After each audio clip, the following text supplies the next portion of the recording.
Hey everyone, welcome back. ये वांगशन fan fiction है the silence of love. ये उसका पार्ट 9 है। प्रीवियस पार्ट के लिंक डिस्क्रिप्शन में है, आप वहाँ पर चेक कर सकते हो। तो चलिए बिना देरी के शुरू करते हैं। शॉ शिनचैन के घर के बाद अब ये सभी लोग एक साथ रहने लगे थे। जिस जगह पर ये रह रहे हैं वह जगह जंगल में है। कोई बाहर से उम्मीद नहीं कर सकता कि ऐसी कोई जगह भी है। वो एक फर्टाइल एरिया है और इन लोगों ने उसे एक छोटे से गांव के रूप में बनाया है। वहाँ पर एक नदी है। जितना खूबसूरत वह लग रहा है उतना ही ज़्यादा उसे मिस्टीरियस बना दिया गया है। वहाँ पर आना इतना आसान नहीं है। उसे एक नदी दुर्ग भी कहा जा सकता है, क्योंकि युआन किसी और के पास नहीं जाता था, तो इसलिए उसकी पूरी परवरिश वीइंग ने करी थी। उसका ध्यान रखना, उसे सुलाना, सब कुछ। वेंचिंग और वैनिंग पूरे टाइम वीइंग के साथ थे। शुयेंग और शॉ शिनचैन इन लोगों के साथ नहीं रहते, बस कभी कभी आते हैं इन्फॉर्मेशंस लेकर, ये कुछ टाइम इनके साथ बिताने के लिए। इस दौरान वीइंग ने खुद को काफ़ी चेंज कर लिया था। वह पहले से ही एक अच्छा फाइटर था, लेकिन अब उसने और भी ज़्यादा अपनी फाइटिंग स्किल को एनहेंस करा था और साथ में अपनी स्पेल कास्टिंग स्किल को भी एनहेंस करा था। वह नहीं चाहता था कि वह किसी भी तरीके से वीक हो जाए जब उसका बदला लेने का टाइम आए।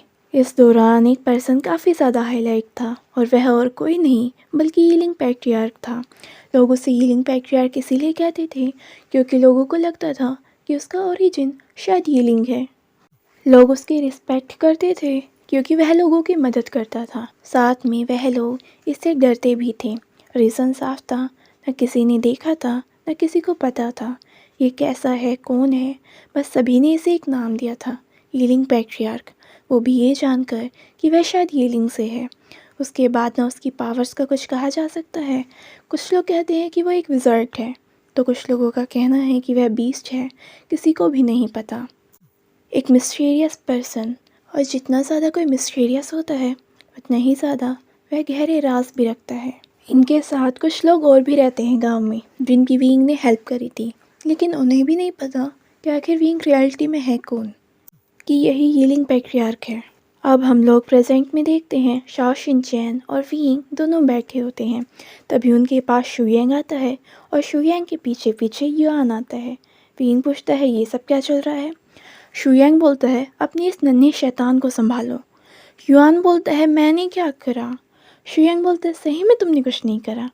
युआन बोलता है बाबा, मैंने इनसे कहा कि मैं कुछ स्पेल करना चाहता हूँ और इनके बालों को स्टाइल करना चाहता हूँ।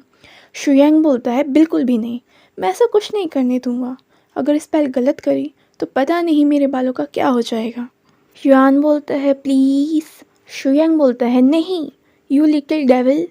युआन बोलता है लेकिन मैं क्यूट हूँ। शुयेंग बोलता है किसने कहा। युआन बोलता है बाबा कहते हैं। और ये कहने के बाद वह वीइंग के लैब में बैठ जाता है। शुयेंग उन दोनों की तरफ देख रहा था कि आखिर वह क्या करे, हाँ करे या ना करे। बहुत बड़ा रिस्क है यार उसके बालों के साथ। लेकिन वीइंग युआन को रोक देता है। युआन, तुम ऐसा कुछ भी नहीं करोगे। युआन वीइंग की तरफ पार्क बनाता है। वीइंग युआन के गालों को पिंच करता है। बोला ना, जब तुम बड़े होने लगोगे धीरे धीरे मैं तुम्हें सारी चीज़ें सिखाऊंगा, लेकिन अभी नहीं, इस तरह से तो बिल्कुल भी नहीं। अभी कुछ और ट्राई करो। इधर हम लोग वांगशी को देखते हैं, जिसके साथ दो लैंड पर्सन और भी थे। वांगशी के साथ साथ उसके पीछे पीछे एक हल्के हरे रंग का सांप भी चल रहा था। एक पर्सन बोलता है हाँ गुंजुन, वह अभी भी हमारे साथ चल रही है। दूसरा पर्सन बोलता है हाँ अब तो बहुत देर हो चुकी है। लेकिन वांगशी उन दोनों की किसी भी बात का रिप्लाई नहीं करता और ऐसे ही चलता रहता है। एक्चुअली वांगशी एक गांव में गया था जहाँ पे काफ़ी ज़्यादा शिकायतें आ रही थी कि वहाँ के लोग दिन प्रतिदिन और ज़्यादा कमज़ोर होते जा रहे हैं और किसी को भी इस चीज़ का रीज़न समझ में नहीं आ रहा, जिससे उनके काम करने की क्षमता, उनके सोचने की क्षमता सभी पर अच्छा खासा अफेक्ट हो रहा है। जब वांगशी वहाँ पर गया तो उसे पता चला कि वहाँ पर ये काम एक गोस्ट का है, जो कि वहाँ पर लोगों की थिंकिंग के थ्रू उनकी पावर को कंज्यूम कर रहा है। इससे धीरे धीरे उनके सोचने की क्षमता भी ख़त्म हो रही थी, उनके काम करने की क्षमता भी अफेक्ट हो रही थी और उनकी बॉडी कमज़ोर हो रही थी। और वो सबसे ज़्यादा पावर तब कंज्यूम कर सकता था जब पर्सन पूरी तरह से ध्यान लगा रहा हो, तो उसे टैकल कर पाना और भी ज़्यादा मुश्किल हो रहा था लोगों के लिए। इसलिए उन्होंने लैंसेक्ट से मदद मांगी और वांगशी यहाँ पर इसी चीज़ के लिए आया था। जब वांगशी यहाँ पर उनकी मदद कर रहा था तो उसने देखा कि एक ट्रैप में एक छोटा सा सांप है जो कि हल्के हरे कलर का है और एक बेबी की तरह लग रहा है। वांगजी उसकी हेल्प करता है। जैसे ही वांगजी उस सांप को बाहर निकालता है वह सांप एक लड़की के रूप में बदल जाती है, क्योंकि वह एक विशफुल सरपेंट थी, यानी कि एक नागिन जो कि इंसानी रूप ले सकती है। वो एक खूबसूरत लड़की के रूप में बदल जाती है। उसके हल्के ब्राउन कलर के बाल, उसकी ब्राउन आइज़, उसके लाल होठ, वह सभी काफ़ी ज़्यादा खूबसूरत थी। दिखने से लग रहा था कि वह शायद 17 या 18 साल की है।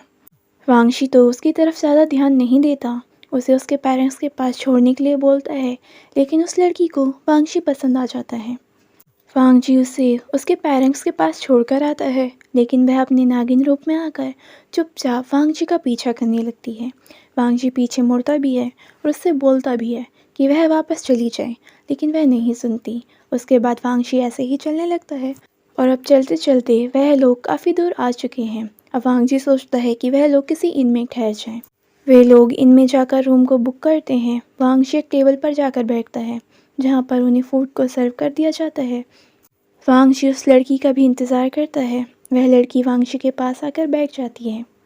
उनमें से एक पर्सन बोलता है, आप हमारा पीछा क्यों कर रही हो?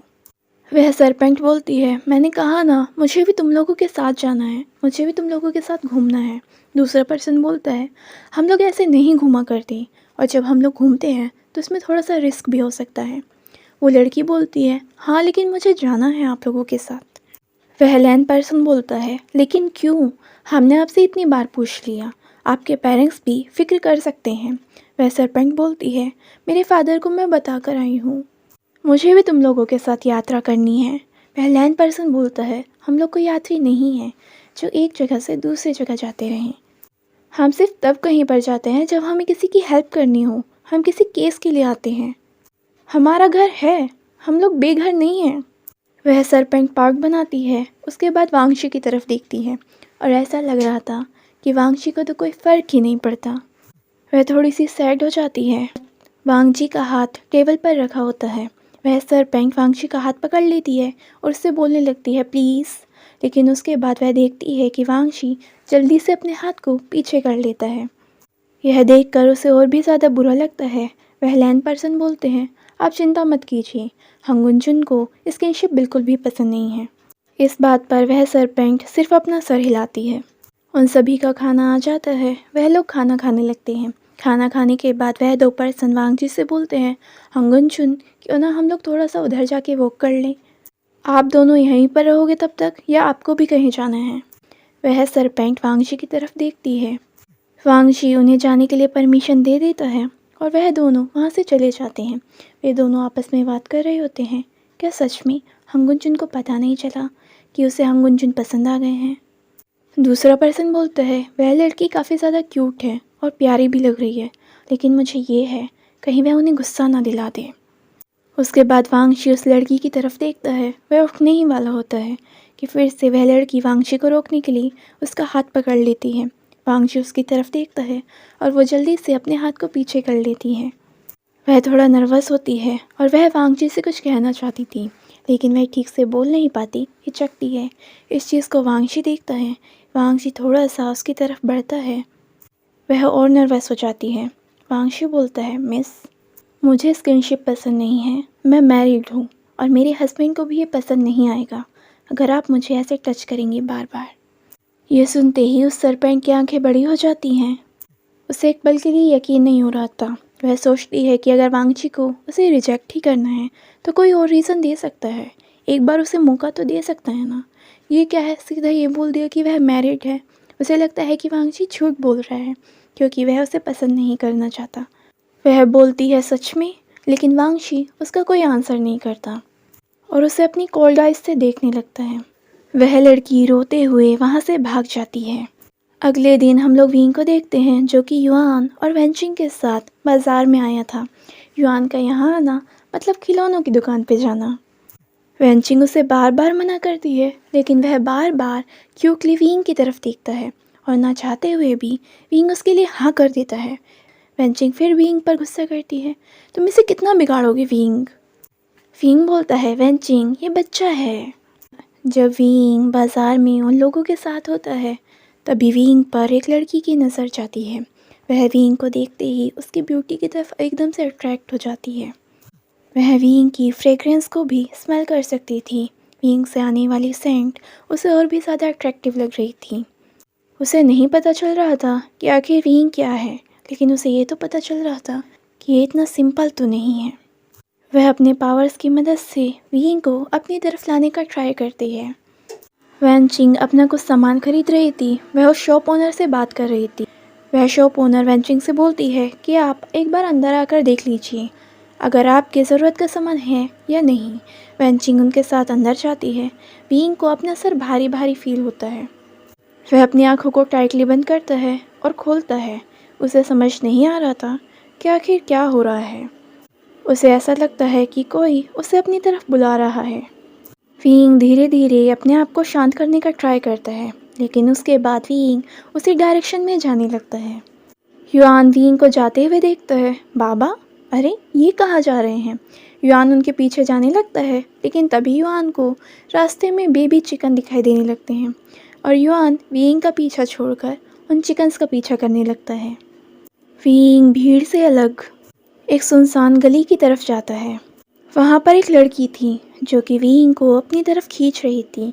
उसके काले घने लंबे बाल थे, उसके लाल होठ और काली और खूबसूरत आंखें थी। उसका रंग बिल्कुल सफ़ेद था। उसकी हाइट 5'2" होगी और उसकी एज भी करीब 20 साल की लग रही थी। वह काफ़ी ज़्यादा सुंदर थी। विंग उसकी तरफ जाता है। वह अपना हाथ आगे कर विंग को टच करने ही वाली होती है कि विंग एकदम से पीछे हो जाता है। विंग बोलता है, डार्क फेई को कब से इंसानों में इंटरेस्ट होने लगा। मुझे लगा कि डार्क फेई नेगेटिव इमोशन से पावर लेती हैं। वह लड़की बोलती है, लेकिन तुम इंसान नहीं हो। विंग बोलता है, तो फिर क्या आपको मेरे नेगेटिव इमोशन से पावर नहीं चाहिए। डेफिनेटली आप उन्हीं इमोशन से अट्रैक्ट हुई हैं मेरी तरफ। वह लड़की बोलती है, तुम हो क्या।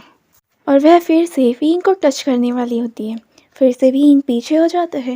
विंग बोलता है, मुझे पसंद नहीं आप जिस हिसाब से मुझे बार बार टच कर रही हो, और वैसे भी मैं एक इंसान ही तो हूँ।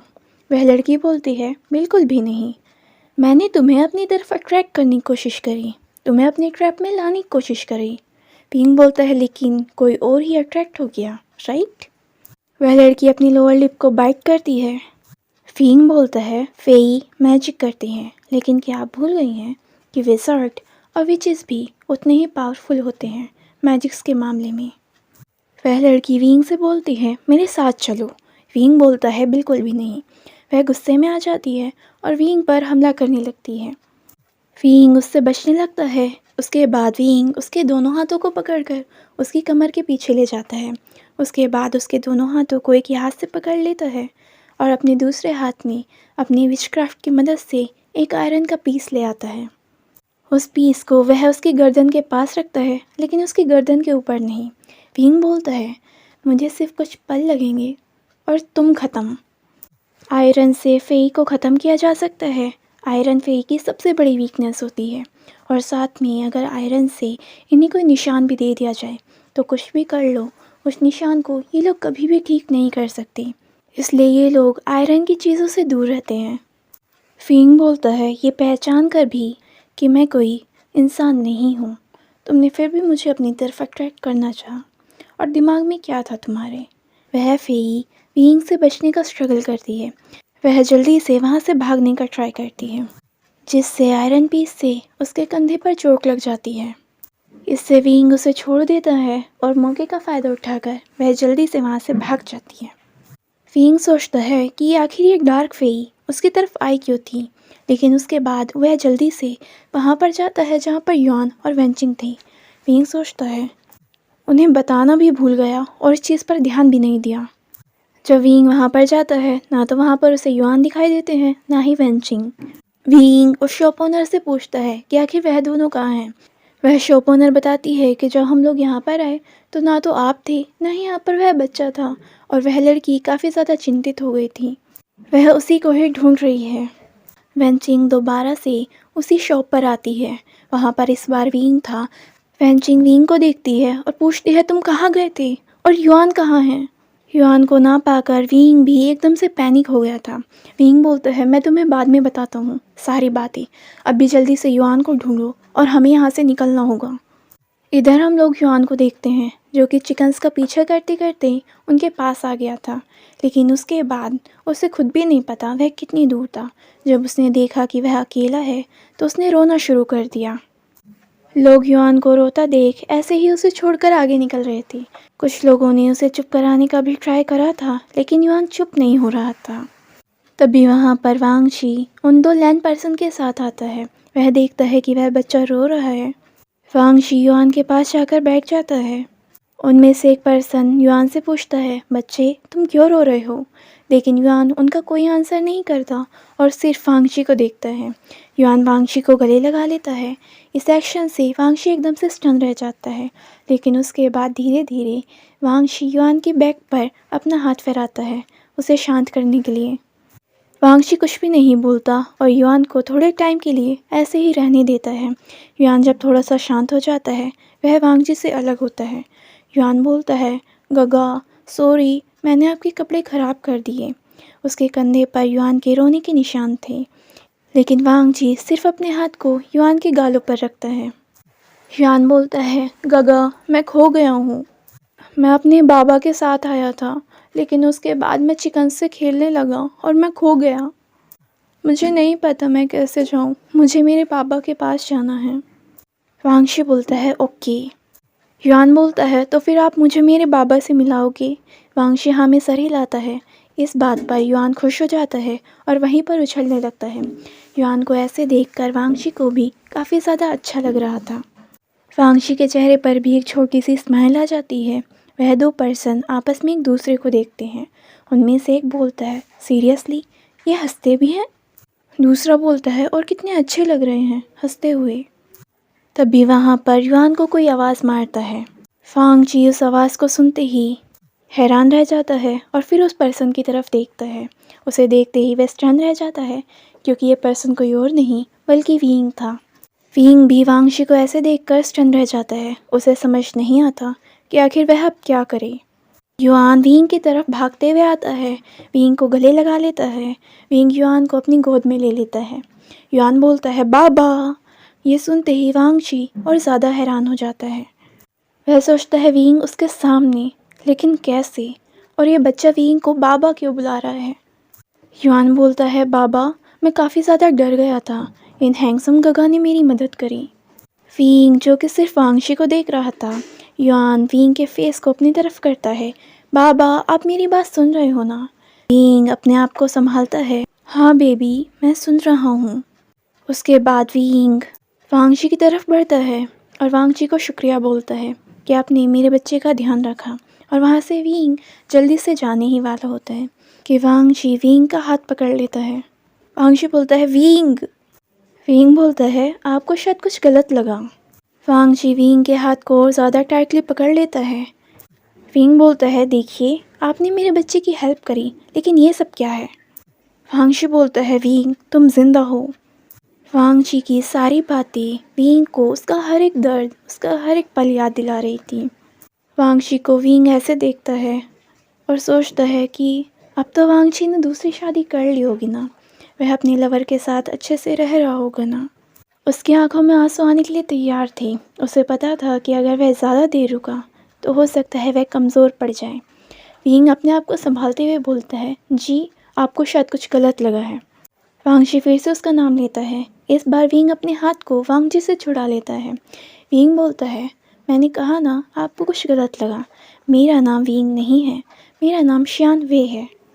यहाँ पर युआन को समझ नहीं आता कि आखिर उसके बाबा अपना नाम शियान वे क्यों बता रहे हैं, लेकिन वह कुछ भी नहीं बोलता। वेनचिंग वहीं पर थी और इन सारी बातों को समझ रही थी। विंग वांगशी को शुक्रिया बोलकर वेनचिंग की तरफ बढ़ता है। इसके बाद वांगशी की नज़र वेनचिंग पर जाती है। युआन के विंग को बाबा बुलाने पर ही वांगशी हैरान था। वह एकदम से स्टन था।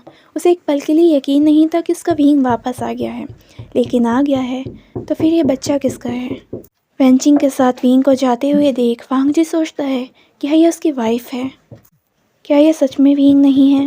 वेंचिंग कुछ भी विंग से नहीं बोलती क्योंकि उसे पता है कि विंग को अभी थोड़ी देर चुप रहना है और वह तीनों घर की तरफ निकल जाते हैं। विंग की आंखों में भी लगभग आंसू आने के लिए तैयार थे। इधर वांगची की हालत भी बिल्कुल वैसी ही थी। तो फ्रेंड्स, आज के लिए बस इतना ही। अगर आपको ये पार्ट पसंद आया है तो प्लीज़ वीडियो को लाइक कर दीजिए और चैनल नहीं किया सब्सक्राइब तो प्लीज़ कर दीजिए। Thank you.